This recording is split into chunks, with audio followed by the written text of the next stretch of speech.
আজকের রান্নার আয়োজনে ফার্স্টেই নিয়ে আসলাম আপনাদের সামনে আমার নিউ একটি রেসিপি পাট শাক ভাজি। ভিউয়ার্স, আপনারা অনেকেই অনেকভাবে পাট শাক রান্না করে খেয়েছেন, বাট ট্রাস্ট মি, আজকে আমি যেভাবে রান্না করছি খুবই সিম্পল ওয়েতে এভাবে রান্না করে খেয়ে দেখবেন, গরম ভাতের সাথে খুবই টেস্ট। সো ফুল ভিডিওটি সবাই ওয়াচ করবেন ইনশাআল্লাহ। আসসালামু আলাইকুম এভরিওয়ান, ওয়ান্স এগেইন চলে আসলাম আপনাদের সামনে আমার নিউ একটি ব্লগ নিয়ে। সবাইকে জানাচ্ছি ফার্স্টেই সুন্দর একটি দুপুরের শুভেচ্ছা। সবাই কেমন আছেন কমেন্টে জানাবেন। ফার্স্টেই গরম তেলের মধ্যে ভিউয়ার্স আমি পেঁয়াজ কুচি অ্যান্ড রসুন কুচিগুলো অ্যাড করে দিচ্ছি, তারপরে একটু নাড়াচাড়া দিয়ে নেবেন আপনারা। অ্যাকচুয়ালি ভিউয়ার্স, পাট শাক তো অনেকে অনেকভাবে রান্না করে খান, আমিও অনেকভাবে রান্না করি। লাইক পাট শাক কিন্তু মাছ দিয়ে একটু হালকা ঝোল ঝোল তরকারিও রান্না করা যায়।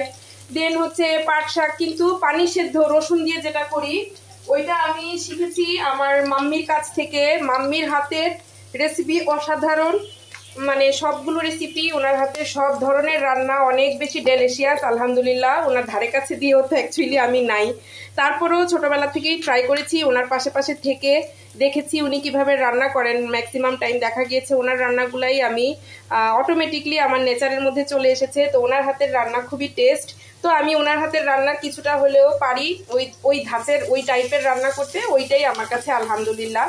আর আমি নিজে থেকেও অনেক কিছু অনেকভাবে শিখে নিয়েছি। যাই হোক, তো পাট শাকটা ভিউয়ার্স একটু তেল সামান্য একটু বাড়িয়ে দিয়ে দেন পেঁয়াজ কুচি রসুন কুচি অ্যাড করে হালকা পরিমাণ মতো হলুদ গুঁড়ো অ্যাড করে দিয়েছি। দেন হচ্ছে এখন পরিমাণ মতো লবণ অ্যাড করে দিব। শাক যতগুলোই দেখা যাচ্ছে এখানে, কিন্তু রান্না করলে তো ভিউয়ার্স দেখা যাবে যে একদম অল্প হয়ে গিয়েছে। সব শাকই কিন্তু এমন যে দেখতে দেখা যায় ফার্স্টে অনেক শাক, কিন্তু রান্না করলে একদমই অল্প হয়ে যায়। তো এটা কিছু করার নেই, আসলে শাক এমনই হয়। তো যাই হোক, শাকগুলো এখন আমি ফ্রাই প্যানে দিয়ে দিচ্ছি, এভাবে একটু চাপ দিয়ে দিলাম। পাট শাকগুলো ভিউয়ার্স এগুলো তেমন একটা মানে কাটা হয়নি, লাইক এগুলো আস্তা আস্তা পাতাগুলোই রয়ে গিয়েছে অলমোস্ট প্রায়। পাতাগুলো আমি জাস্ট খালি শুধু ক্লিন করে নিয়েছি, পানিতে ভালোভাবে ধুয়ে রেডি করে রেখেছিলাম। এখন আমি আমার হচ্ছে ফ্রাই প্যানে পেঁয়াজ কুচি রসুন কুচি লবণ হলুদ সব কিছু দিয়ে তেলের মধ্যে ভেজে তারপর পাতাগুলো অ্যাড করে দিয়েছি। পাট শাকের পাতাগুলো এভাবে দিয়ে দিতে হবে, তারপরে এগুলো ভাজা ভাজা হয়ে যাবে। দেন আমি দুটি কাঁচামরিচ ফালি করে এটাতে অ্যাড করে দিয়ে তারপর নামিয়ে নিব।